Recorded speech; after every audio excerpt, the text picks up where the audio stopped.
провода, кот по рукам, телефон на все голоса говорит пока. Пора. И пальто на гвозде, шарф в рукаве и перчатки в карманах шепчут: подожди до утра.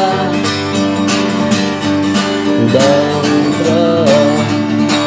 Но странный стук зовет дорогу. Может сердце, может стук в дверь. И тогда я вернусь на пороге.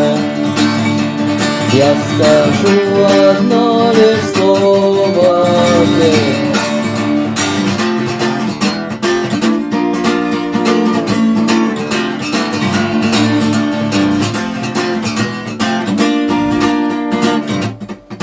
И опять на вокзал, и опять поездам, и опять проводник выдаст белье и чай.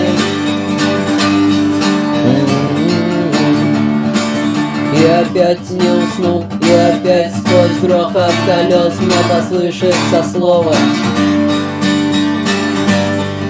прощай. Но странный стук зовет дорогу. Может сердце, может стук в дверь.